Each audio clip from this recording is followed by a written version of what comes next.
Olá, ouvintes! Começando mais um episódio do Tá de Clinicagem, um podcast de medicina interna para internos, residentes, qualquer um que gosta de clínica médica. O meu nome é Rafael Coelho. Eu sou o João Mendes. E eu sou o Frederico Amorim. E a gente começou esse episódio tarde, né? A resenha hoje foi boa. A gente começou um assunto que não devia ter começado, falamos 2 horas sobre isso e agora a gente vai gravar. E nesse episódio, mais um da parceria Tá de Clinicagem e Whitebook, né, Rafa? Grande Whitebook, João, e hoje eu tenho um desafio para você. Opa, manda bala aí. Você chega no pronto-socorro e o primeiro paciente que você tem que ver é um jovem de 16 anos que diz que tá com muita artralgia e febre e tá com cara de dengue. O jovem de 16 anos tá mais pra clínica do que pra pediatria, né? Então é do TDC mesmo. Mas, numa suspeita de dengue, a gente tem várias dúvidas, né? Será que é dengue mesmo? Quais os diagnósticos diferenciais? Quanto que eu tenho que fazer de hidratação? Preciso internar ou não? Quais os sinais de alarme? E vai ter tudo isso para você lá no aplicativo do Whitebook. João, porque decorar esse tipo de coisa é ruim, né? Demais. A, B, C, D, qual que é o sinal de alarme? Putz. E às vezes acontece que você tá no pronto-socorro e tem que atender uma criança, e aí com certeza o aplicativo vai ajudar. 16 anos é criança, Rafa? Não, nesse caso não, Fredão. Mas eu acho que levantada a suspeita de dengue, né? O Whitebook vai te ajudar bastante aí, tendo na palma da mão, fácil de consultar e já agilizando as condutas. E se você quiser achar as respostas a essas perguntas aí do João, você vai no Whitebook, usa o cupom CLINICAGEM e tem 30 dias de acesso grátis no aplicativo. Esse é o podcast, ainda consegue cupom pro povo, pros ouvintes, viu? Aí sim, então... A gente gosta de um cupomzinho, né? Bota lá, cupom CLINICAGEM e confere lá 30 dias de uso do Whitebook, valeu. Mas tem que usar o cupom, né, galera? Senão o nosso jabá aqui vai por água abaixo, por favor. Dá essa força pro TDC aí, pessoal. O cara tá mendigando um cupom, cara. Ah, não. Confere lá, galera. Boa. Queria que os ouvintes soubessem que para esse episódio eu fui ler diretriz da Índia de dengue. Então, para saberem o nível da nossa pesquisa... Não só ele foi ler a diretriz da Índia, como ele mandou a capa da diretriz, que tem um mosquitão. Tá, pois vamos falar sobre isso, então. Por favor. Os caras que fazem capa de diretriz de dengue, cara, os caras largaram o emprego. Porque tem uma diretriz da OMS que o cara tem um monte de foto de terreno baldio e é isso aí que ele fez. Pronto, acabou. Tem é editadinho, tem uns quadradinhos em volta e tal. A foto que é... Essa diretriz indiana, o cara meteu um mosquito gigante, que é do tamanho da cabeça de uma pessoa. E aquele mosquito parece que tava na cena, né? Exato. Um mosquito... um prop de mosquito gigante. Um alien no hospital. Eles estão precisando do Cauê pra dar uma ajuda ali no design, né? Aí sim. Exato, então já... Um abraço, um salve pro Cauê. Os ouvintes aí que veem as capas dos episódios do TDC, tudo obra do Michelangelo desse podcast, o Cauê. João, você foi até a Índia porque a gente hoje vai falar de dengue. Exato, um episódio que já foi pedido pelos ouvintes algumas vezes, né? E que é super importante aqui no Brasil. A gente resolveu dividir esse episódio em 3 partes, né, Fred? João, primeiro a gente vai falar de quando pensar na dengue. Boa. Segundo, como diagnosticar a dengue. Ok. E por último, como tratar a dengue. Beleza. Coisas bem importantes para a prática, né? Começando então como quando pensar em dengue, né? Aqui a gente tem sempre uma manifestação clássica na cabeça, mas toda doença que acontece muito tem chance de vir estranha às vezes, né? Tem mesmo, João. Daqui a pouquinho a gente vai falar sobre as apresentações atípicas, mas quando pensar na dengue, primeiro a gente tem que pensar na epidemiologia local, né? Se tem dengue naquele lugar ou não. E aí nessa brincadeira, você falou que foi ver diretriz indiana, eu cheguei no artigo de 1907, cara. Meu Deus, cara, explorando as catacumbas dos artigos. Você sabe que a dengue foi a segunda doença viral identificada, a primeira foi a febre amarela. Olha só, rapaz. E nesse artigo, eles tentaram primeiro provar que ela passava de uma pessoa pelo outro pelo sangue. Legal. E depois se era um mosquito que transmitia ou não. Sabe como que eles fizeram isso? Lá nas Filipinas pegaram os soldados, pegaram o sangue do soldado com dengue, transfundiram no soldado saudável. Mentira! Em vários, tá? Foram vários casos. Um abraço para o Comitê de Ética. De 1907. E os pacientes ficavam doentes, então eles descobriram que passava pelo sangue. E eles achavam que tinha a ver com mosquito. Não somente dengue passava. Passou mais coisa aí, né? E aí eles colocaram o paciente doente numa cama à noite. Eu imagino que sejam aquelas camas com aqueles véus do lado, sabe? Pra mosquiteiro, né? Só que eles tacaram mais de 50 mosquitos dentro. Meu Deus! Pro mosquito não sair? Pro mosquito não sair. O mosquito picava o cara doente e depois na noite seguinte botava o cara saudável com os mesmos mosquitos, que eles resgatavam e jogavam o mosquito lá, nas outras noites. Cara. Até que eles descobriram que era um mosquito que passava pelo sangue. Então descobriram que era a picada do mosquito que passava de um pro outro. A minha dúvida é quanto que pagavam pra um cara Nada, aceitar né? fazer? Nada? Não, com certeza nada. Porra! Cara, isso é uma loucura. Então aí a gente chega na primeira informação do episódio, que dengue é transmitido pelo mosquito, acho que todo mundo sabe que é o Aedes. Aqui no Brasil, o Aedes aegypti. Mosquito super adaptado às cidades, né? Um mosquito aí cosmopolita, que gosta de estar em grandes metrópoles tropicais. É aquela história, né, da água parada, de pneu, da onde eu venho pelo menos. E aí, no Brasil, a gente sabe que a gente tem períodos de epidemias, né, que ocorrem principalmente no verão. Uhum. Os países que mais têm dengue são Indonésia, Índia, mas aqui no Brasil a gente tem um problema sério com a dengue, como o João falou, principalmente nos perímetros urbanos. Sim, sim.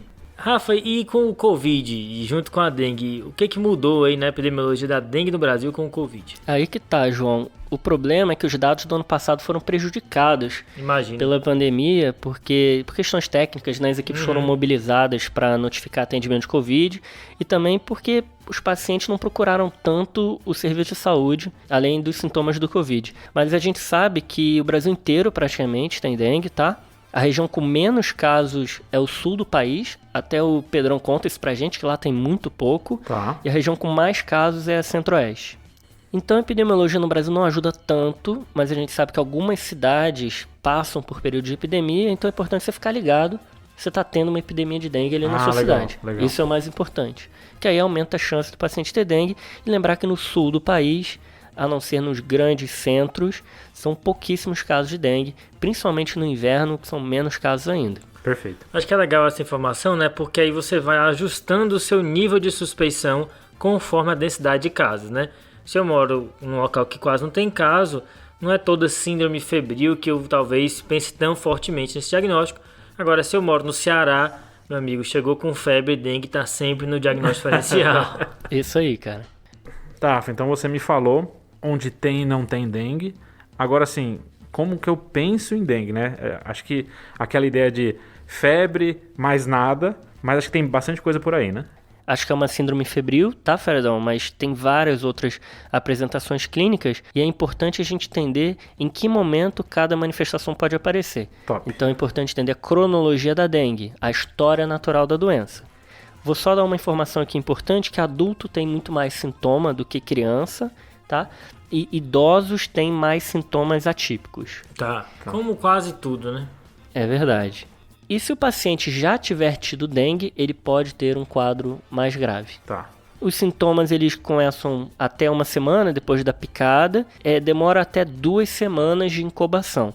E essa é uma informação importante para quem está num país que não tem dengue, porque aí se abrir uma febre com mais de 2 semanas do paciente ter viajado para aquele lugar, ok, não é dengue. Mas aqui pra gente essa informação não é tão importante. Então, Talvez pro viajante, né? Se a gente atender um viajante, por exemplo, né? Isso. Tá. A dengue, ela é dividida em 3 fases. Primeira, a fase febril. Segundo, a fase crítica. E terceiro, a fase de recuperação ou convalescência. Essas duas últimas nem todo mundo vai entrar, né? Tem essa ideia de que só alguns que vão trilhar esse caminho mais grave da dengue, né? E até a ideia de que nem a fase inicial, porque vai ter gente que vai ser assintomática. Engraçado isso, né? Tem o grupo também dos assintomáticos. É isso mesmo. Como toda doença viral, a gente vai desde aquela doença assintomática até aquela doença muito grave. A fase febril, ela é uma fase que o paciente obviamente tem febre, e se tem uma característica da dengue é que a febre costuma ser alta, Legal. mais do que 38, 38,5. E aí o paciente vai ter sintomas principalmente em 3 sistemas. Tá. Pele, trato gastrointestinal e músculo esquelético. Legal. É.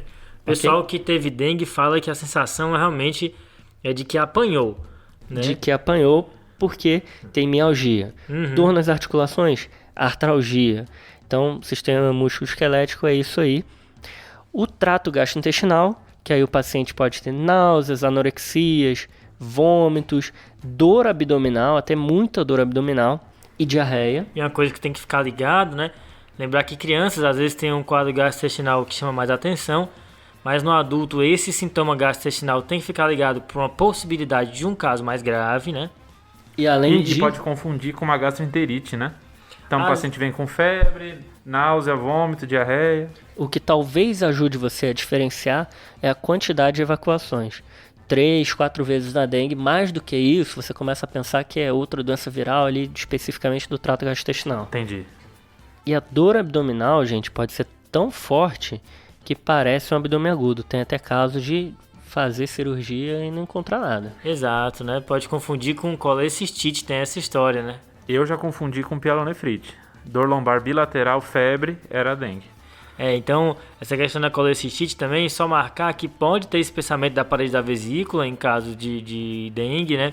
E isso é uma coisa que quando não tem outros sintomas, confunde, que vem febre, espessamento da parede da vesícula, né? Pode parecer uma colecistite e se operar pode dar ruim. Boa. Então eu comentei aqui da febre, comentei do trato gastrointestinal e comentei da artralgia do sistema músculo-esquelético, artralgia e mialgia. A pele, o paciente pode ter um rash. O rash pode ser aquele rash macular, que é só alteração ali da coloração, mas pode ter pápula, então pode ser um pouquinho mais áspero, o que a gente chama de máculo papular. Esse rash pode aparecer no corpo inteiro e usualmente polpa, palmas e plantas, mas nem sempre, né, Frenão? Exato. Beleza, Rafa. Então você me falou algumas manifestações, várias manifestações, na verdade, da dengue, mas como que eu defino um caso suspeito? Tem essa ideia, né? Definir o caso suspeito de dengue. Segundo a OMS e o Ministério da Saúde segue essa referência, paciente que vem com febre e mais 2 desses que eu vou comentar é um caso suspeito de dengue. Óbvio, tem que ter a epidemiologia, mas aqui no Brasil pula essa parte que a gente tem, tá? 1. Náuseas ou vômitos. 2. Rash. 3. Cefaleia, dor retroocular, dor muscular ou dor nas articulações. Uma coisa que chama a atenção é essa dor retroocular, né? Acho que nem toda doença faz de maneira tão característica essa dor, é uma coisa que chama a atenção. Óbvio que não é super específico, mas ajuda. É bem característico mesmo. 4. Leucopenia. E 5. Prova do laço positivo, que daqui a pouquinho a gente vai explicar com detalhes. Boa. Todos esses achados que a gente está falando aí da dengue, da suspeita de dengue, aparecem na primeira fase, na fase febril. Depois, quando o paciente começa a baixar a febre, 3 a 7 dias após o início da doença, ele pode entrar numa fase que a gente chama de fase crítica. Tá? Alguns pacientes começam a ter vazamento, né, extravasamento capilar. E isso faz com que eles possam entrar em choque. Nessa fase, você tem uma redução da pressão de pulso, e isso é importante, que às vezes o paciente ele está com as extremidades frias, com sudorese, ele está chocado, mas ele ainda não está hipotenso. E um achado interessante na dengue é que a pressão sistólica e a diastólica se aproximam, ficam menor do que 20 essa diferença até. A ideia do pinçamento, né, das pressões. E uma coisa que chama a atenção nesse choque, né, tentando fazer uma oposição ao choque séptico, é que é um choque mais frio, o pessoal fala, né? Enquanto o choque séptico tem essa questão da hipertermia mais marcante aí, é um choque em que o paciente fica bem pálido e isso chama a atenção. Boa. Vocês já ouviram falar nessa de que se as pressões se encostarem, o paciente morre? Algum paciente já falou pra vocês? Não. Existe essa lenda de que se a pressão sistólica e diastólica chegarem e encostarem, o paciente morre. E aí já tive paciente assim desesperado que a pressão estava encostando familiar. Nesse caso, era o diagnóstico diferencial desse pensamento, que era o choque cardiogênico. Era um paciente com fração de ejeção super baixa e que as pressões estavam muito próximas. Então, pinçamento, né, redução da pressão de pulso, que é sistólica menos a diastólica, acontece no choque cardiogênico e na dengue. Legal. Inclusive, o autor dessa lenda é o mesmo autor que inventou que quando o herpes zoster junta assim e faz o ciclo, a pessoa morre. Nesse momento de fase mais crítica, a trombocitopenia pode se agravar. Legal. E aí, quando o paciente passar desse momento mais grave, ele vai entrar na fase de recuperação ou convalescência. O extravasamento se resolve e aí o cuidado que tem que ter nesse momento aqui, eu já vou adiantar, é que o paciente tem risco de sobrecarga volêmica se você mantiver a mesma infusão de volume de hidratação que você estava fazendo antes. Aquele momento que ele não está mais extravasando, né? Exatamente. Tá. E aí, nessa fase de convalescência, pode aparecer um segundo rash, João. Isso, que conhecido pelo sinal de Hermann, né, o rash de Hermann, que é quando você tem tanto eritema na pele que o que se destaca são as partes sãs, né? Que são as partes da pele que não está afetada, e o resto está todo vermelho, dando um aspecto aí poético de Ilhas Sãs no Mar Vermelho, né, Nossa, Fred? demais esse nome é muito bom. E depois de ceder a febre, que esse racha aparece, dura 1 a 5 dias ali, e pode ser bem coçado esse racha aí, bastante prurido. Isso é uma coisa que chama a atenção também. E alguns pacientes, eles vêm com um quadro um pouquinho diferente da maioria. São as manifestações atípicas. E aí eu vou dividir essas manifestações atípicas em 3 sistemas. Vou falar do gastrointestinal, neurológico e rim. Como sempre, toda doença que acontece muito, de vez em quando, vem estranha, né? É exatamente isso, João. A gente pode ter insuficiência hepática nos casos mais incomuns em que a hepatite é muito grave. Apesar disso, a hepatite ali leve, com um pouquinho de aumento de ALT e AST é bem comum. A dor abdominal, como a gente falou, que pode ser intensa, simulando um abdômen agudo cirúrgico, isso já foi falado. E a colecistite alitiásica, que é a inflamação da vesícula biliar sem cálculo, que o João também já tinha dado uma palhinha. O bizu. Mas além disso, no sistema nervoso central, o paciente pode ter quadro de encefalopatia mesmo, pode evoluir com convulsões, pode ter meningite, tá? Então, do sistema nervoso central é isso. No periférico, existem relatos, associação com Guillain-Barré, mielite transversa, aí diversos diagnósticos diferenciais aí da Aí é o neurologia. diagnóstico, o cara pensar num O cara Guillain-Barré, meningite transversa, o cara mandar uma dengue ali. Mandar uma dengue, aí se consagrou. Se consagrou. No rim, o paciente pode ter glomerulonefrite, causada pela dengue. Isso daí é relatado na literatura. Esse eu não sabia, não. O cara mandar uma dengue na glomerulonefrite é a consagração. Dá naquelas listas assim, né? Causa e glomerulonefrite, lá embaixo. Dengue. E eu quero só lembrar de mais um sistema aqui que eu não comentei, que é o cardiovascular. O coração pode inflamar, pode ter miocardite e está associado a diversos bloqueios e arritmias. É engraçado, essas doenças virais fazem isso, né? Sim. Vários sistemas ao mesmo tempo, várias apresentações atípicas. E de vez em quando tem um tropismo para um órgão específico, né? Acho que por isso, quando a gente viu a Covid dando tantas manifestações atípicas, não me assustou tanto. Assustou vocês? Não. Eu acho que teve uma emoção exacerbada aí. Um monte de doença viral dá um monte de apresentação diferente. E como o João falou, quanto mais comum, mais frequentes vão ser essas apresentações diferentonas. Falando em Covid, são 2 doenças que podem se apresentar muito semelhantes, né, Rafa? Eu falei aí que dengue pode dar coriza, dor retroorbitária, né? Diarreia. E Covid dá tudo isso. Inclusive a minha Covid foi com dor atrás dos olhos quando eu movimentava. É muito difícil de achar estudo bom, sabe? Comparando Covid com dengue. E assim, eu imagino, se o nosso ouvinte tiver estudos comparando dengue e Covid, por favor, manda pra gente. Não foi fácil de achar. Tem um trabalho nas Ilhas da Reunião. Como é? Que é um território francês aí. Peraí, Rafa, Ilhas Reunião. Ilhas Reunião, depois das Ilhas Marshall, do episódio do TSH, né? Onde ficam as Ilhas Reunião? Elas ficam no Oceano Índico, mas acho que fazem parte da África. Tá. E então, é um território francês. Um abraço para os nossos ouvintes das Ilhas Reunião. Teve uma epidemia de dengue junto do início do Covid lá no ano passado. Então, assim, eles compararam os casos. Não é um estudo tão bom, mas o que eles encontraram é que a anosmia foi um diferencial. Se tivesse anosmia, pensar em Covid. Aí roubou, né? Aí roubou, né? Foi a única coisa que eles encontraram assim mais significativo, diferenciando. O que o pessoal vai fazer é pesquisar Covid com suave, meter um atomo e se vier tudo negativo vão começar a pensar em dengue, a não ser que seja um hemograma escarrado com plaquetopenia bizarra e leucopenia. É isso que vão fazer. Na verdade, como é muito difícil de diferenciar, realmente muito difícil de diferenciar clinicamente, vai ter que pedir exame para os dois.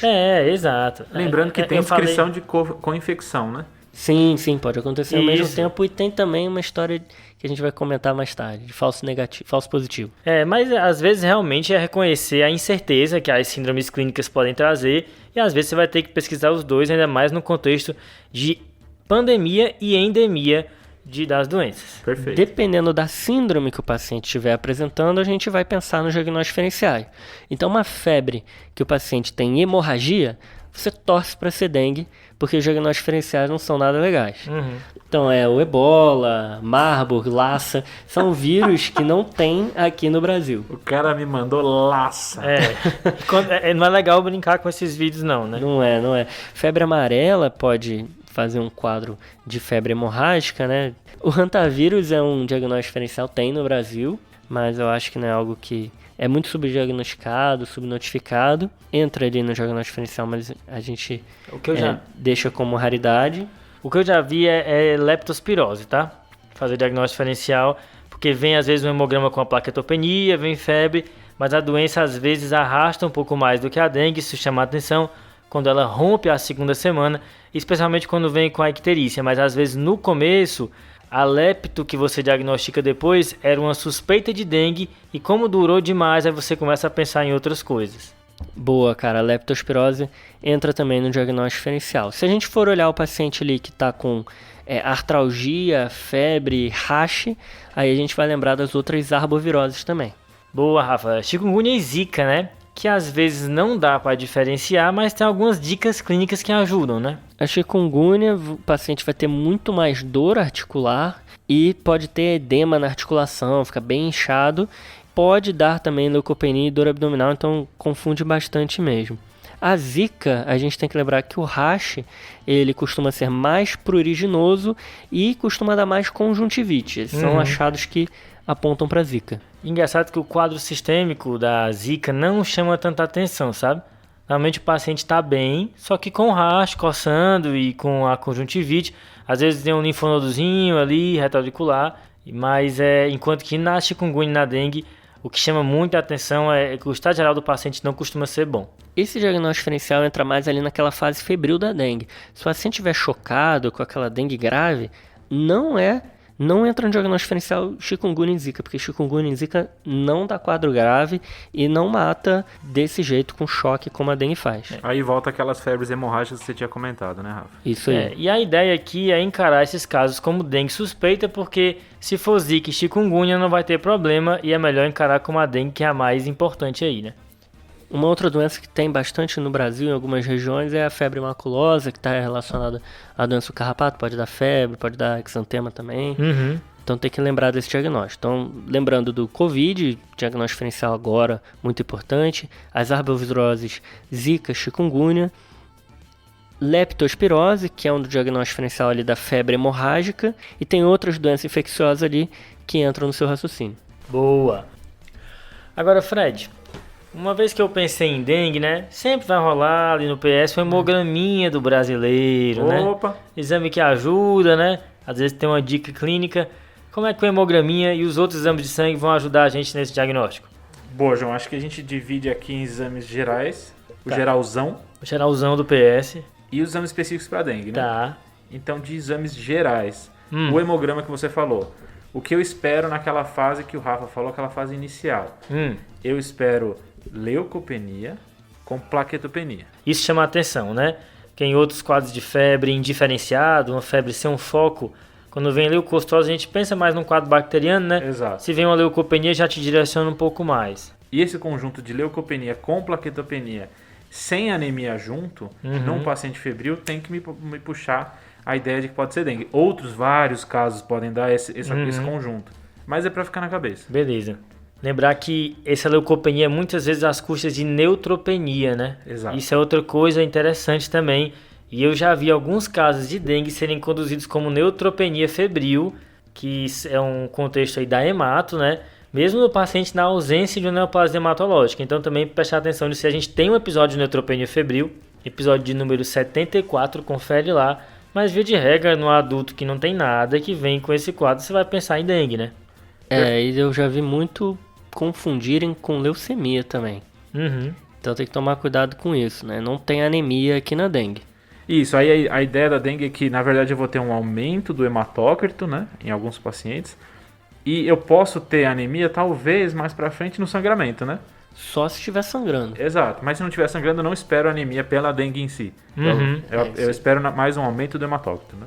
Que foi outra ideia também que a gente foi mudando com o tempo, né? Existe uma ideia da dengue como uma febre hemorrágica, né? Mas a nossa percepção hoje em dia é de que é muito mais um quadro que faz vazamento de plasma do que hemorragia em si. Pode sangrar, mas esse não costuma ser a via mais comum em que a dengue fica grave, né? Boa. Passando do hemograma, agora a gente fala das provas hepáticas. Então, a ST e a LT geralmente estão levemente aumentadas. Tem local que fala 1,5 vezes, 2 vezes o valor da normalidade, mas elas podem estar bem aumentadas. Aquela famosa TGO-TGP maior que 1000, né? Esse achado especificamente está associado à maior gravidade da dengue, que a gente vai comentar mais pra frente na classificação. Boa. Então, normalmente tem uma alteração leve, mas em casos mais graves pode ter uma alteração bem importante. Isso é muito comum em infecções virais. Boa, que é o pessoal chama de transaminite, né? Transaminite é bom. Uma coisa também importante ficar ligado é que às vezes esse TGO é de origem muscular, tá? Então, CPK vale a pena pedir, porque às vezes é uma miosite, é outra coisa que chama a atenção para a leptospirose, né? E por último, das provas inflamatórias, tem uma sacadinha aqui, né? Que tanto PCR quanto VHS não são aumentados na dengue, né?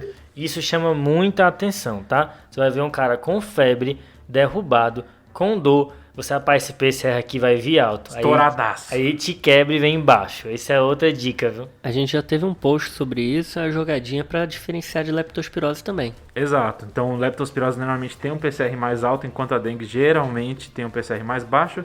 E a gente pode pensar isso pro Covid também, né? Boa. Porque o Covid vira e mexe, aparece aqueles PCRs bem altos. Mais uma vez, nada disso que a gente está falando aqui é absoluto. Você tem que interpretar à luz dos achados, né? Naquela ideia do raciocínio bayesiano.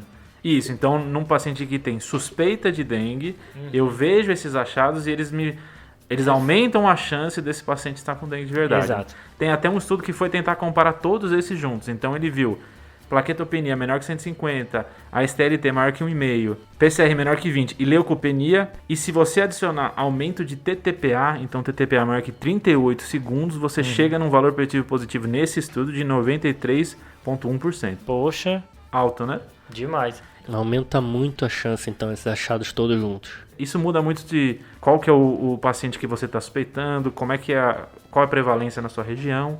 Mas enfim, são coisas para você prestar atenção. Lembrando que o valor preditivo, ele varia conforme a prevalência da doença. Então, se a gente estiver num lugar que não tem dengue, isso aí não vale de nada. Exato. Mas é só para lembrar disso, quanto mais doentes tiverem, maior vai ser o VPP. Mas Fred, o que bate o martelo mesmo são os exames específicos, né? Vamos para a hora da verdade. Fredão, mas tem um exame aí que acho que só é feito na dengue. Dá para falar que é específico, aquele tal da prova do laço? Cara, prova do laço. Meu chapa, só compartilhando aqui a experiência do jovem médico. Achar o quadradinho de 1 por 1. Não, e assim, quando você tem uma fila com dezenas de pacientes esperando, que é o que tinha na UPA que eu trabalhava, cara, assim, prova do laço demora, né, cara? E assim, demora mais tempo na consulta, tem o pessoal lá fora. Então, assim, a dica aqui, tá, para o ouvinte é o seguinte: já suspeitou de dengue, cara, eu já botava logo o manguito, já ia fazendo a prova do laço enquanto eu tava batendo papo aqui com o cara. Sentava ele ali e tudo mais, a prova do laço comendo de esmola ali enquanto eu ia seguindo a consulta. Porque se você for fazer a prova do laço depois, você vai perder mais um tanto de tempo. E você usava régua para medir direitinho? No Brasil ali, Brasil. né? Cara, tem lugar que até a equipe de enfermagem que faz, né? Numa suspeita de dengue, a equipe de enfermagem faz. Mas mesmo assim a demora é grande, né? Porque você manda, aí faz, volta pra você, realmente num PSão, no meio de uma epidemia, né? Tu é doido. Cara, assim, ó, então vamos só definir como é que é a prova do laço. E aí a gente comenta um pouquinho dela, se vale a pena fazer ou não, Tá. se ajuda ou não, tá? Como que é então a prova? Tem várias descrições, mas eu vou pegar aqui a que tá do Ministério, tá? Então você pega a média das pressões, então 120 por 80 faz a média dá 100. Lembrando que não é a pressão arterial média, né? Não é a PAM. Boa. Você vai insuflar o manguito nessa média das pressões e deixar por 5 minutos no adulto, 3 minutos na criança. E aí o que você faz? Depois desses 5 minutos, você pega na região anticubital e faz um quadradinho de 2,5 por 2,5 Tá. e tenta contar as petequias lá dentro. Se tiver mais de 20 petequias, e tem algumas outras versões que diminuem o número de petequias, muda o tamanho do quadrado, etc. Mas essa é do Ministério. Então, 2,5 por 2,5, se contar 20 ou mais, essa é uma prova do laço positiva. Então, além dos 5 minutos da insuflação do cuff, ainda tem que contar as petequias. E caçar a régua para fazer o quadradinho, tá? Tem que caçar a régua.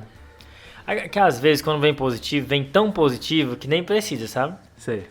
E outra coisa, só para acrescentando, se aparecer petequia antes dos 5 minutos, já pode interromper. Boa. E se a pessoa vem com petequia em membro inferior, que é uma coisa que o pessoal não vê às vezes, Não precisa fazer, né? é olhar no tornozelo, que às vezes é uma petequiazinha que o paciente não sabe que tem, sabe? E você vai lá no tornozelo e tem. Também não precisa fazer porque já está tendo sangramento espontâneo de pele. Qualquer sangramento que ele já tiver espontâneo, isso vale também pra gengiva, etc. Então, se ele já tiver sangramento espontâneo, não precisa fazer. Beleza, mas o que a gente quer saber é, isso aí realmente é útil, serve ou não? Cara, tem muito estudo sobre isso. O Ministério recomenda fazer, tá? Só que, se você for ler os estudos, então tem revisão sistemática, meta-análise de vários estudos comparando. A sensibilidade e especificidade são ambas baixas, geralmente. Então, chega a 60% em média de sensibilidade e de especificidade aí também uns 60%, 70%. Então, como triagem, se não é positivo, então não tem dengue, não é um bom método. Tá. Agora, a segunda dúvida talvez seja assim, mas será que ela representa um quadro mais grave de dengue? Tá. Se eu não posso usá-la como diagnóstico também, talvez eu consiga usar como Estratificação, né? Exato, como uma manifestação de extravasamento capilar. E aí? Os estudos que tentam ver essa diferença de gravidade também não viram diferença de gravidade dela positiva ou não. Aí fica complicado. Então ela não está necessariamente mais associada a um quadro mais grave. Então fica a dúvida se vale a pena esse teste ou não. Ele é um teste a mais que, se ele vier positivo, pode ser que surgira um pouquinho mais dengue, mas tem outras doenças que podem fazer. Influenza pode fazer, Esse é um outras doenças problema, virais. é um problema na dengue, né? Isso daí, conseguir bons sinais de que aquele paciente vai realmente dar ruim, né? Isso tem vários locais de dengue falando sobre isso, que eles têm dificuldade de prever o paciente que vai ficar ruim e evitar também internações desnecessárias de pacientes que iam ficar bem em casa, né? Mas eu acho que a gente tem que conhecer a prova do laço, porque aparecem todas as referências quadros de dengue, todos os protocolos, tá lá, a gente tem que saber o que é, mas acho que como o FET passou, não é um exame bom. Ele está perdendo peso nas diretrizes. Antigamente ela era usada até como definição de dengue hemorrágica, né? Mas agora ela está perdendo cada vez mais peso nas diretrizes, mas ainda é comentado para ser feita. Talvez melhores estudos mais para frente deem uma resposta mais certa para a gente. Mas o que tem por enquanto é que talvez a sensibilidade e especificidade não seja tão boa e talvez não seja tão bom para diferenciar grave de não grave. Beleza.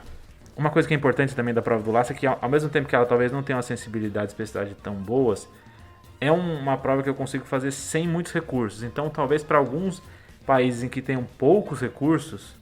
É muitas vezes a nossa realidade. Exato. Não só outros países como o nosso. Tem locais em que os recursos são escassos, tem dificuldade de fazer exame laboratorial. Então, talvez seja uma arma para essas situações, uma arma boa para essas situações. Mas, em geral, está saindo um pouco das diretrizes. A diretriz da OMS tem esse olhar, né, Fredão? Até Tem. as primeiras de Covid a gente viu muito isso, né? Muitas medidas que eram muito bem pensadas para essas situações. E o Ministério da Saúde segue a linha da diretriz da OMS. Isso. Então, ainda como definição de caso suspeito de dengue, entra a prova do laço como exame. Se não é muito específica a prova do laço, a gente vai ter que ter exames laboratoriais específicos para ver se tem dengue ou não? Exato. A gente tem 3 grupos de exames laboratoriais específicos para dengue, né? Então, a gente vai ter o antígeno para dengue, que é o famoso NS1. Famoso NS1. Olha ele. A gente vai ter a sorologia IgM-IgG. Que não ajuda tanto. Que é a sorologia de guerra. E por último o PCR. Opa. Então esses são os 3. Raro. Não é famoso. E aí eu queria diferenciar eles aqui em que momento que você pede. Boa. Então a gente tem o NS1 e o PCR como exames em que eu posso pedir na fase inicial. Então, nos primeiros 5 dias da dengue. Beleza. Essa é a fase onde a paciente vai ter viremia, onde ele vai produzir bastante NS1. É nessa fase em que esses dois vão ficar positivos. O PCR ele não vai ficar positivo por muito tempo, mas o NS1 pode durar até 14 dias positivo. Legal, é o grande exame aí, né?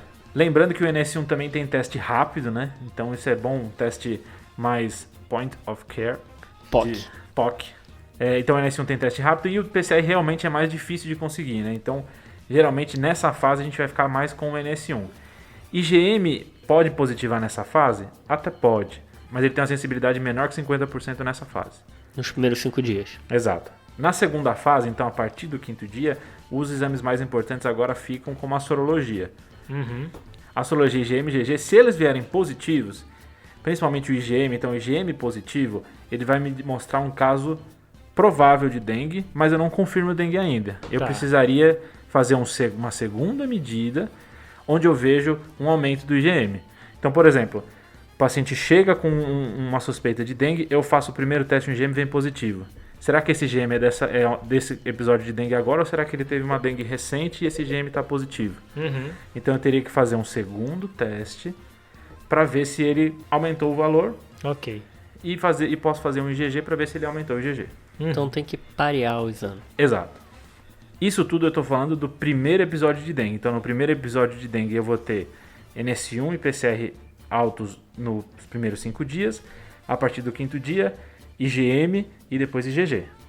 Já no segundo episódio de dengue, então o paciente já teve uma dengue e agora ele está tendo um segundo episódio, ou dengue secundária, aí o NS1 vai positivar muito menos, porque ele já vai ter anticorpos, então ele vai diminuir o tanto de NS1. Legal. O IgM não vai subir tanto, mas aí o IgG sobe bastante. Por quê? Porque o cara já tem IgG, ele só vai torar o IgG para lutar contra a infecção. E aí, nesses casos, tem uma relação legal aqui, que é a relação IgM-IgG. Tá. Nunca ouvi falar. A ideia é que se eu tiver mais IgG do que IgM no começo, isso provavelmente é uma infecção secundária. Enquanto se eu tiver muito mais IgM do que IgG, isso é uma infecção primária. Beleza. Então, essa relação, quanto maior o IgG, menor ela fica, certo? Tá. Então, o corte aqui achado foi entre 1.2 e 1.4. Então, se for menor do que esse corte, eu penso que o IgG está bem maior, então provavelmente essa é uma infecção secundária. Agora, se for maior do que esse corte, isso quer dizer que o IgM está mais alto, isso provavelmente é uma infecção primária. Essa relação então tem uma importância prognóstica, porque se for secundária, talvez o paciente tenha um quadro mais grave, como a gente comentou. Né? Exato. E aí só falando um pouquinho de sensibilidade, especificidade, né? Do NS1 ali entre 70 e 90 de sensibilidade, com uma especificidade maior que 80% geralmente. Sorologias são parecidas, e aí o PCR é que a especificidade sobe lá para cima, né? Sim. Como a maioria dos Como PCRs. todos os PCRs, De falso positivo, o que a gente pode ter? NS1 pode ter um falso positivo, tem descrição por neoplasia hematológica. Esse aí quebra, viu?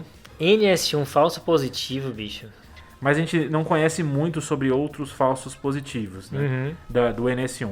Já da sorologia, ela pode ter falso positivo tanto para os outros flavivírus, e aí aqui vai entrar zika e febre amarela, importante pra gente, e tem até uma positividade de sorologia após vacina da febre amarela. Poxa. Tem um estudo que mostra que 42% de pacientes vacinados naquela amostra tinham IgM para dengue positivo. Então, assim, falso positivo para outros flavivírus acontece. E aí a gente tem um outro falso positivo que vai dificultar a nossa vida novamente. Lá vem. Que é do Covid, né? Claramente era Covid, Claramente né, ia vir Covid, né? Qual a chance de não ser? Só que a ideia é que é falso positivo com sorologia, né? Então, sorologia de Covid pode dar falso positivo para dengue, sorologia pode dar falso positivo para Covid. Ok. Isso aí o João adiantou no episódio lá em março, abril do ano passado. Olha aí. De um estudo da Malásia, não esqueci dessa não, Faz João. tempo. Faz tempo. Beleza, moçada. Entendi aí que a dengue às vezes tem manifestações estranhas, como o Rafa falou, que o laboratório pode ajudar e que tem esse laboratório específico, né, Fredão? Mas assim, começando falando do manejo, né? Uma primeira coisa, antes de começar a pensar nas medidas para serem feitas, a gente tem que estratificar o paciente, né? Porque dependendo do grupo em que ele se encaixa, as medidas serão diferentes. E aqui já é uma grande polêmica na dengue, né? Eu vi vários pesquisadores brigando nos artigos, porque uma pessoa queria classificação A, outra queria B. E aí, como é que tá essa parte? O que a gente já comentou é como é a história natural da doença, que é a avaliação cronológica. E aí diversos autores tentaram criar esquemas de classificação de gravidade da dengue. Um famoso é lá da OMS de 97, que trouxe o conceito da famosa dengue hemorrágica. Era o paciente com dengue, o que estava pior, dengue hemorrágica, e o pior de todos, síndrome do choque da dengue. Mas como o João já comentou agora há pouco, percebeu-se que o extravasamento de plasma de dentro do vaso para fora era a verdadeira causa ali da gravidade do quadro e muitas vezes não estava presente a hemorragia. Então essa classificação foi reavaliada pela OMS em 2009. Não só teve um avanço no entendimento da patofisiologia da dengue, né? foi visto que vários pacientes graves não se encaixavam na classificação da OMS. Tiveram alguns estudos que começaram a reavaliar essa classificação lá no final de 2007, 2008, e surgiu-se uma ideia de classificar, ao invés de classificar por dengue hemorrágica, choque da dengue, em grave, não grave. Isso é interessante, né? Porque quando a gente cria entidades clínicas, né? Porque essas entidades são criadas, né? Choque da dengue, dengue hemorrágica, a doença não está nem aí para o nome que a gente dá. O ideal é que essas entidades levem a gente a uma conduta. Quando você cria uma entidade e não te leva a nenhuma conduta, não é operacional... Ou leva a uma conduta errada, né? Exato, como nesse caso. Exato. Você começa a questionar. É o que aconteceu na pneumonia, por exemplo, né? Existia a pneumonia associada aos cuidados de saúde, que hoje a orientação é não usar mais essa entidade, né? Aqui é um processo similar, em que essa entidade que existia antes, ela não levava a uma conduta muito acertada, né? A gente tem a dengue que não é grave, que foi aquele critério que são aqueles achados que eu comentei lá no início, né? A febre mais aqueles achados típicos da dengue, e a dengue grave, que é a que leva ao choque, ao desconforto respiratório agudo, e no meio do caminho aparecem alguns achados que indicam que esse paciente vai evoluir a um quadro mais grave, que a gente chama de sinal de alarme. Então a gente tem a dengue com sinais de alarme e a dengue grave. Essas reavaliações de classificação que foram feitas nessa época dividiram entre grave e não grave, só que aí a OMS sentiu a necessidade de colocar essa meiuca, né? Esse paciente que ele não está grave, mas talvez tenha alguns indícios de que ele pode ficar grave, que são esses famosos sinais de alarme. Tá. Então a ideia é assim, um tá de boas, um tá muito ruim e o outro assim, não sei, talvez ele fique ruim. Fica ligado, né? O único problema é que esses sinais de alarme, eles não são tão validados assim. Especialmente de maneira isolada, né? Talvez Exato. agrupando, né? É meio chutado. A verdade é que é meio chutado. Tem alguns estudos que tentam validar esses sinais de alarme, né? E a princípio eles conseguem até identificar alguns pacientes que pioram. Eles não são perfeitos, mas eles talvez ajudem a gente a avaliar um paciente que tem um risco maior de ficar grave. Então é importante ter a noção dessas três entidades. E quais são os sinais de alarme, Fredão? Então vamos lá, sinais de alarme da dengue. Então, dor abdominal intensa e contínua, e aí lembra aquilo que o Rafa tinha comentado de diferencial com o abdômen agudo. Aí cai bem o ultrassom para ver, né? Muitas vezes vai ter hepatomegalia, esplenomegalia ou até alteração também de via biliar com a vesícula espessada. Perfeito. E você já falou de hepatomegalia que entra como sinal de alarme e acúmulo de líquidos. Você falou do ultrassom, a gente vai poder ver ascite.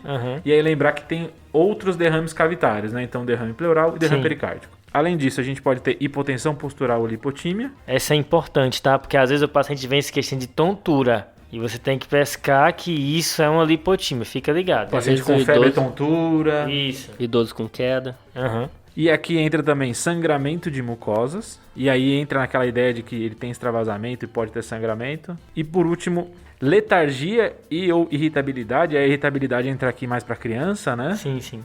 E aí por último, a parte laboratorial. Aí entra o hematócrito, aumento de 20% à referência ou ao basal se você tiver. E uma queda de plaquetas. Uma queda importante de plaquetas, que aí o corte é muito diferente de cada local. Na verdade, o próprio Ministério não comenta as plaquetas. Tá. Mas a OMS e vários outros diretrizes colocam. Tem local que coloca menos de 150, menos que 100, menos que 50. Aí é muito divergente, mas a ideia é que menos que 50 está bem associada à gravidade. Talvez ali 50 a 100 ou 100 a 150 nem tanto, mas isso é bem discutido na literatura. Eu só queria acrescentar que não tem nos sinais de alarme, mas vários estudos mostram que pacientes que evoluem mal são pacientes com comorbidade.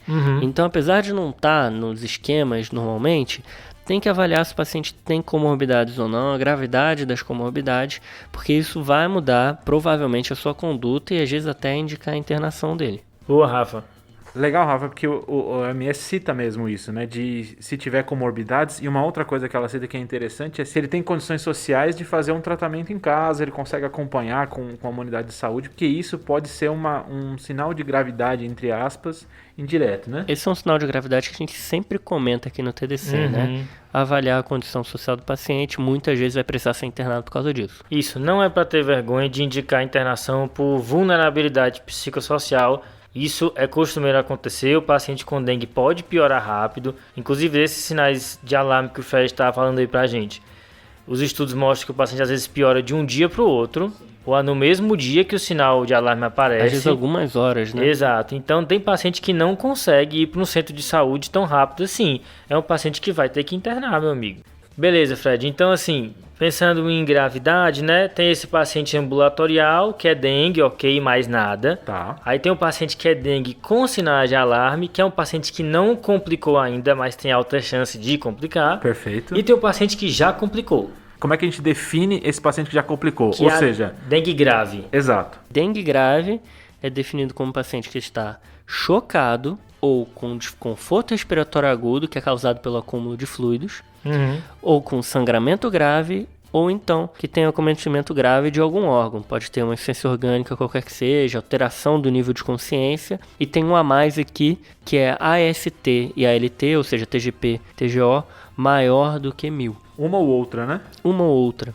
Então, João, como é que fica o fluxo do nosso paciente com suspeita de dengue? Então a gente já falou o que é um caso suspeito de dengue. A partir dali, como é que eu faço? A primeira pergunta, Fredão, uma vez que a suspeita já foi levantada e você trata a suspeita, não precisa de confirmação, é saber se tem sinais de alarme, certo? Assim, se tiver sinais de gravidade, que é disfunção orgânica, em geral já vem na cara, né? Assim, a pessoa não está bem, está chocada e tudo mais, ok, esse paciente é grave, vai internar, dependendo até vai para UTI. Esse paciente eu já coloco ele no grupo de dengue grave. Isso. Que no Ministério chama de grupo D, né? D, mas isso costuma vir entregue normalmente, né? Quem está muito grave nesse extremo clínico, você já tem a noção de que vai internar e tem várias coisas para fazer. Perfeito. Não precisava nem dessa classificação, né? Não ajudou. Exato. Aí tem você se pergunta, às vezes quando o paciente não está tão grave assim, se ele tem sinais de alarme, que é o que a gente já falou, e é uma coisa que você tem que pescar ativamente, e se não tiver, você tem que negar, Perfeito. certo? Então, esse é um paciente que também vai internar, certo? Mas é um grupo com um risco menor de complicações, é um grupo que a gente chama de grupo C, tá? Então, João, você estava me falando que se ele tiver ou sinais de alarme ou sinais de gravidade, ele vai internar. Exato, é isso, tá? E se o paciente não está super ruim, bem grave, e também você procurou sinais de alarme e não os encontrou, você está jogando esse paciente para um extrato mais leve da doença, que é um extrato ambulatorial. Legal. Que são os grupos que a gente chama de A e B, ok? Perfeito. Tá, então uma vez que o paciente não está super grave, vai precisar internar em UTI e tudo mais, e você procurou sinais de alarme e não encontrou, você vai fazer a prova do Lassa, que a gente já comentou. Legal. Vai ver se tem alguma comorbidade ou alguma condição psicossocial que deixe você mais preocupado, tá? E aqui, assim, além da prova do laço alterada, né, são algumas comorbidades, como, por exemplo, doenças hematológicas chamam bastante atenção aqui, especialmente a anemia falciforme, tá?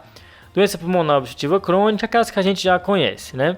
Mas também fica ligado em pacientes idosos ou em crianças menores do que 2 anos e gestantes, tá? Perfeito. Você comentou da prova do laço, João, mas também se ele tiver um sangramento espontâneo, ele vai entrar aqui também, né? Exato. Se ele já falou para você, olha, eu fui no banheiro hoje, saiu sangue nas fezes e tudo mais, nesse contexto de dengue, né? Você já vai valorizar.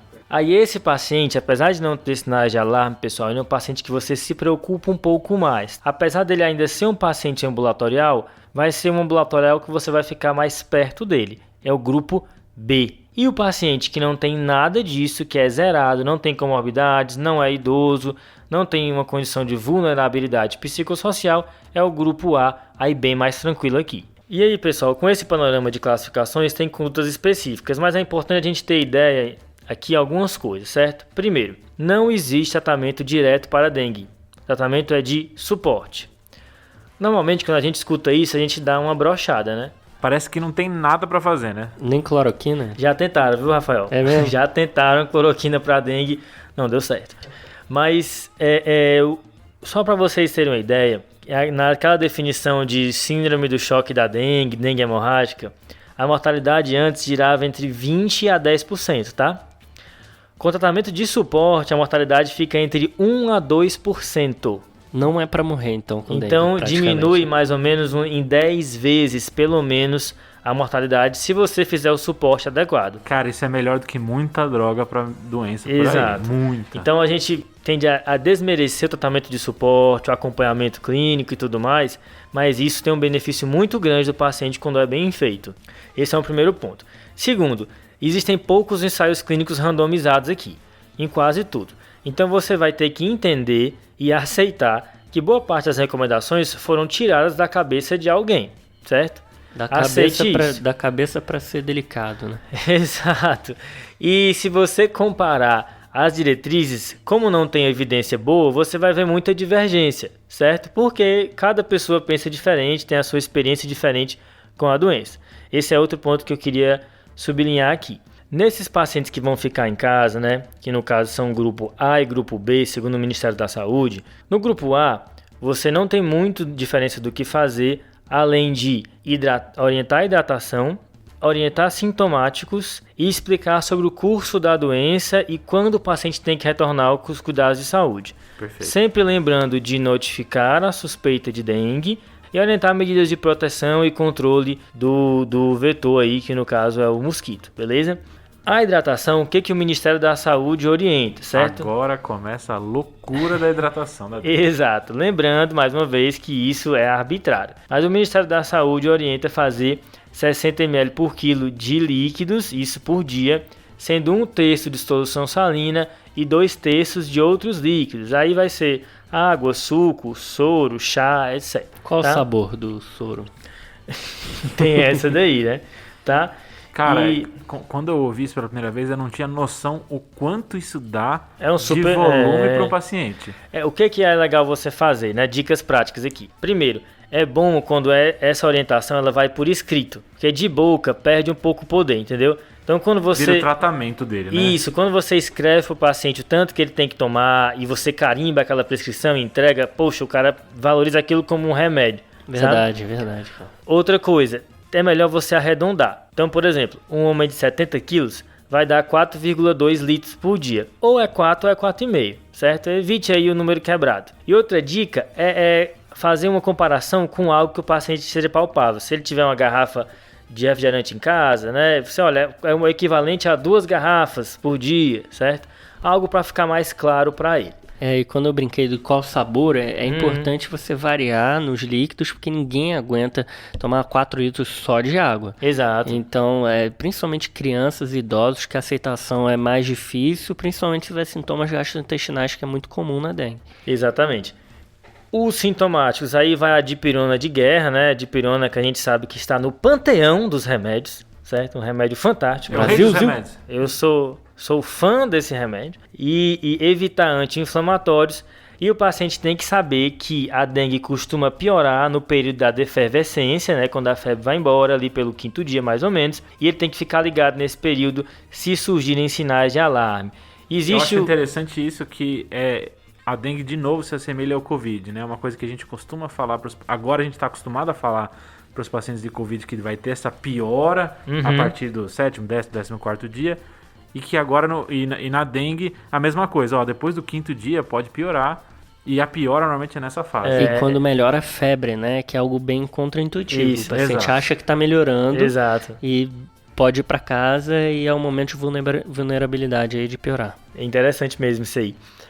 Lembrar que tem o cartãozinho da dengue que o Ministério pode fornecer e às vezes ajuda ali na comparação e no segmento clínico desse paciente. Beleza. A diferença desse paciente grupo A que a gente acabou de delimitar aqui para o grupo B é que o grupo B ele vai colher um hemograma e a reavaliação dele vai ser clínica e laboratorial diária, certo? Então ele teoricamente vai voltar todo dia na unidade de saúde para o médico olhar para ele, ver como é que ele está, colher um hemograma e ir comparando aí o hematócrito, vendo o quanto que vai variar, beleza? Esse é aquele paciente, João, então que eu primeiro tento ativamente pescar um sinal de alarme, né? Que seria o hematócrito, aumento maior que 20% do hematócrito ou a plaquetopenia. Isso. Não encontrei, mas vou continuar checando esse cara. Isso, porque ele tem uma chance alta de evoluir para isso. É isso. Então, o grupo A seria quem?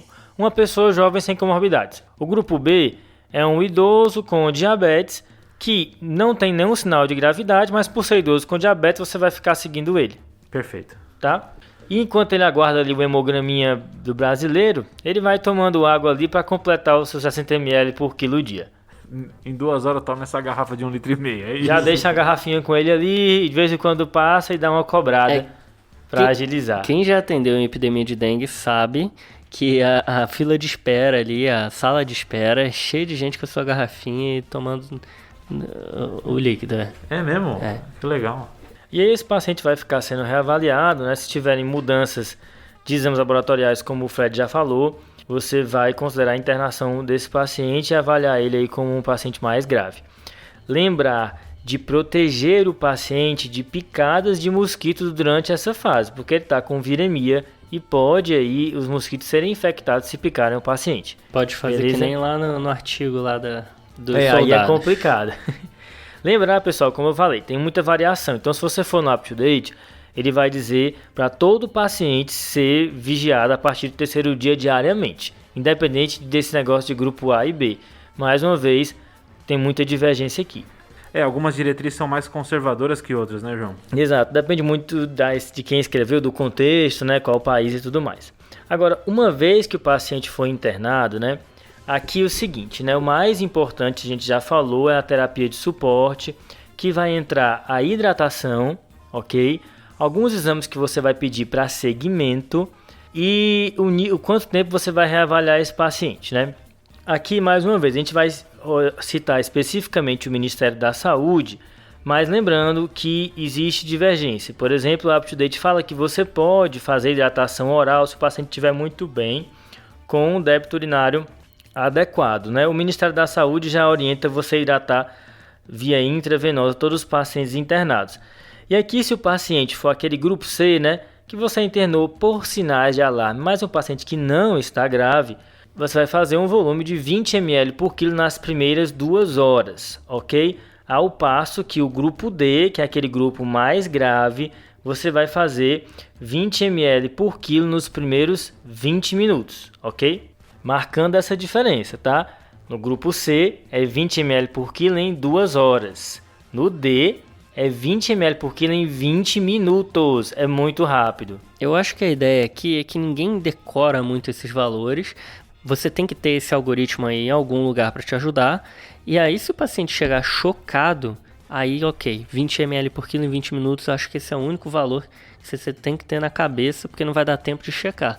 E aí você vai abrir um sorão, se o paciente tiver 70 quilos, 1,5 litro, num catéter periférico, e não vai passar um central, porque o central, além do risco de sangramento, vai correr mais devagar do que no periférico. Exato, esse conceito que o Rafa passou agora é importante, tá, pessoal? Um catéter periférico, se ele for de grosso calibre, ele tem a capacidade de fazer volume numa velocidade mais rápida do que o acesso venoso central, ok? E aqui é a escolha na dengue por tudo isso que já foi comentado. E aqui o Rafa falou sorão, né? E aí uma das grandes dúvidas que tem nessa parte da dengue, né, é qual a melhor solução para ser feita nessa terapia inicial, né? Que é uma dúvida em várias doenças, na sepsis, em vários outros contextos, né? Sempre naquela ideia do cristalóide versus o coloide. Até porque faz sentido ter essa dúvida aqui, já que a dengue é uma doença que faz extravasamento capilar, por que eu não dou uma coisa que teoricamente poderia segurar esse fluido dentro do vaso, né? Dá aquela sugadinha de volta pro vaso, é isso? Exato, aquele... Oba! Certo? Opa! E aí, tem um estudo que é super citado, que foi feito em Ho Chi Minh, lá no Vietnã, tá? Vietnã que tem... Famoso Ho Chi Minh. Famoso Ho Chi Minh. Um abraço para os nossos ouvintes aí no Vietnã. Mas esse estudo foi no New England, publicado em 2005, em crianças, tá? Isso é importante, população pediátrica, comparando aí ringue lactato com colóides. E no final das contas, o que aconteceu? Não houve diferença nos desfechos mais importantes. Os colóides melhoraram os pacientes ligeiramente um pouco mais rápido, mas no frigir dos ovos não teve tanta diferença assim entre as soluções. E uma vez que os cristalóides são super disponíveis e baratos, essas são as soluções de escolha para serem feitas aqui, tá? Então posso ir com Vai com o sorão, vai com o cloreto de sódio, com o ringue lactato e corre pro abraço, tá? É legal que a gente tem bastante estudo do Vietnã, né? Na parte de dengue. Vietnã, Fred, você que puxou aí, que tem uma culinária famosa, né? Tem o pho. Fã. Como? Exato. Os vídeos que eu vi, eles falavam desse jeito, mas eu não sei se era um vídeo de pessoas se achando, falando. Vídeos? Como assim? Você tá vendo vídeo O de Fred sopa? é cozinheiro, pô. O Fred é é? cozinheiro, é. Ah. O pho que é como se fosse uma espécie de sopa, né? Que tem aquele macarrão de arroz, né? Exato. Fica um abraço aí para a culinária vietnamita. É bom.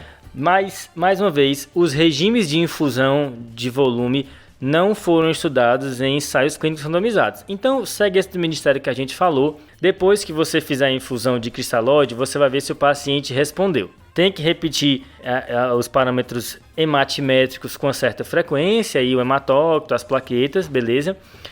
E o Ministério fala para você repetir essa infusão até 3 vezes e observar se o paciente melhorou ou não. Se você fez essa infusão de cristalóide e o hematócrito está subindo, o paciente não está melhorando, a ideia aqui é que todas as diretrizes recomendam, up-to-date, diretriz indiana, brasileira, OMS, é fazer colóide nesse momento, tá? Baseado em poucas evidências, a gente não tem nada muito robusto aqui, mas deve ser provavelmente uma inferência de que se eu estou fazendo cristalóide e o paciente continua extravasando, é hora de tentar uma coisa diferente. Tá. Ao passo que, se você fizer esse cristalóide e a hemoglobina do paciente cair, aqui das duas uma, ou foi o cristalóide mesmo que fez cair, né? Você acabou diluindo a hemoglobina do paciente, ou o paciente sangrou, especialmente se ele mantém a instabilidade hemodinâmica. Então fica ligado se ele está em piora, mas o hematócrito está caindo, que pode ser um sangramento ainda oculto que você não percebeu. E aqui seria a hora de você transfundir concentrado de hemácias para o seu paciente, ok? Beleza. Boa. Uma outra informação aqui nesse paciente mais crítico que vale a pena destacar é uma coisa que até o Rafa já falou, que é o acometimento cardíaco da dengue. Então, às vezes, o paciente está instável porque o coração foi afetado, é um choque cardiogênico, ou até um choque misto, um componente hipovolêmico e cardiogênico associado. Isso é especialmente verdade no paciente idoso. Então, você fez o volume, o paciente agora está congesto, piorou a parte ventilatória, a pressão também não está boa, uma avaliação da função cardíaca também é importante, porque talvez esse paciente se beneficie de inotrópicos, ok? Dobutamina e tudo mais. Isso não é óbvio, né? Não é uma avaliação óbvia essa, né? Não, porque você vai ficar naquela assim, ó. Eu tenho que fazer mais cristalóide, eu tenho que fazer sangue, mas às vezes é um componente de choque cardiogênico que não foi tratado. E que talvez você pense por ser dengue que não vai rolar, né? Exatamente, né?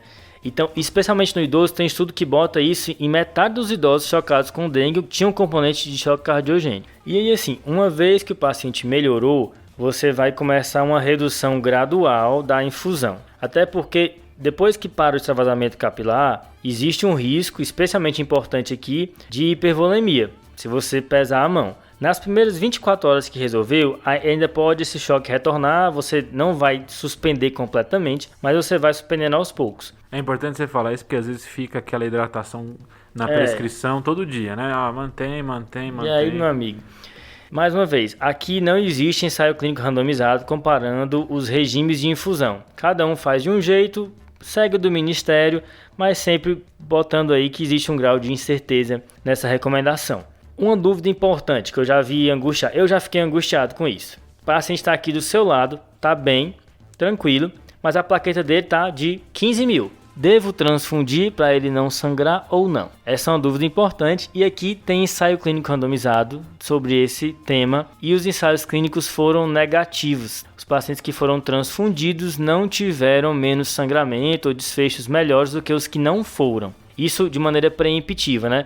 Os estudos fizeram com a maioria, todos os pacientes que entravam tinham menos que 20 mil plaquetas. E aí, uma parte do grupo ia ser transfundida, outra parte não era. Não teve muita diferença. Então, a recomendação é, se o paciente não está tendo sangramento ativo com plaquetopenia, você não precisa transfundir na ideia de prevenir que um sangramento aconteça. É legal ter uma recomendação específica para a doença, né? Porque a gente tem aquelas recomendações meio gerais de plaquetopenia, mas uma que foi não só específica, como testada, né? Exato. E arredondando essa parte aqui de condução, do manejo, né? Pode surgir a dúvida aí do que fazer com antiplaquetários e anticoagulantes. E o Ministério da Saúde se posiciona nesse caso, tá? É bom que ele respalda a gente com relação à conduta.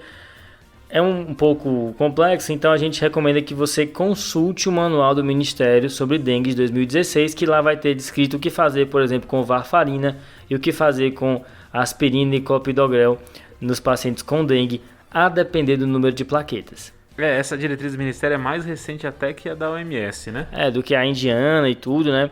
Uma diretriz realmente mais próxima da gente temporalmente, e lembrar que eles colocam como critério de alta, né? Várias coisas, paciente que está melhor, sem febre, mas um nível de plaquetas acima de 50 mil para dar uma alta segura, então guarda esse número. Legal. Cara, acho que é isso, né? Acho Top. que sim, né? Passar uma régua aí na dengue, né? Doença comum e prevalente aqui no Brasil. Vamos pros salvos então, pessoal? Vamos nessa. Bora. E quem pediu um episódio de arboviroses foi a Tainá Ruas Costa. Ela é da Bahia e ela falou que é a clinicagem mais pedida na Bahia nesse período. E ela mandou essa mensagem em maio, então com um atraso aí de 2 meses, tá aí o episódio de dengue. Tainá, um abraço, salve. Top. Boa. Cara, o meu salve vai pro Gabriel Paes. Ele é um R1 de clínica médica. Eu dei um plantão com ele recentemente e aí ele me chega o seguinte. Ele chega assim, cara, eu tô com meu ultrassom de bolso aqui e eu vi uma TVP num paciente e a gente pode usar ele para passar um central. Eu falei, meu amigo, R1.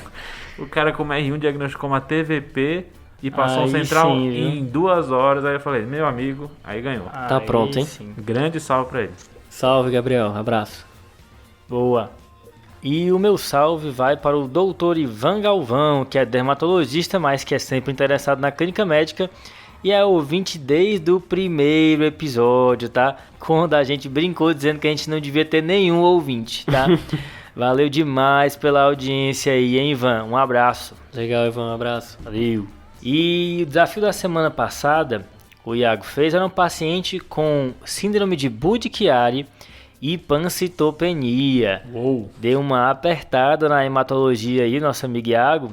E a resposta do desafio era hemoglobinúria paroxística noturna, uma doença aí super misteriosa da hemato, né? Que tem alteração aí de complemento e tudo mais, e que pode fazer tanto pancitopenia quanto tromboses. E quem acertou o desafio foi quem, Rafa? Foi a Bruna Carvalho, ela Opa. faz medicina lá na UFRN, mas já passou lá no meu Rio de Janeiro. Aí sim, Fez hein? psicologia na UFRJ. Um abraço, Bruna. Massa demais. Abraço, Bruna. Boa, Analisa abraço. a gente, por favor. Valeu. E, Rafa, qual é o desafio dessa semana então, hein? Chega um paciente no seu pronto atendimento que ele tem traço falciforme. Beleza. Já começou invocado aí. Invocado. Ele chega com uma história de há 1 semana e meia, assim, tá com mialgia, dor de cabeça, mal-estar, febre. Uhum. E hoje ele começou a ter um quadro de artralgia. Tá bem. Você pediu um hemograma, tá com HB de 6. Vixe, aí complicou. E como é que é o reticulócito? Baixinho, menos que 10 mil. Ah. Qual é a doença que você tem que pensar? Tá bom, beleza. Viral. Capcioso, viral, né? O cara ainda cara deu já a deu que é o vírus. dica. Já deu ali o toque de bola. Pessoal, bom demais gravar esse episódio com vocês sobre esse tema tão importante. Lembrando aos nossos ouvintes de nos seguir nas redes sociais, né? Isso, a gente tá com novos vídeos no YouTube agora, né? Opa! E no Twitter toda semana tem desafio, tem o giro da semana, que são as atualizações da semana. E lá no Insta a gente posta bastante conteúdo bacana. Boa, pessoal. Se quiser também mandar um e-mail no @tadeclinicagem, fica à vontade para mandar críticas ou sugestões. Fechou? Fechado. Valeu, valeu, falou, Falou. falou, valeu. Esse podcast tem como objetivo educação médica. Não utilize como recomendação. Para isso, procure o seu médico.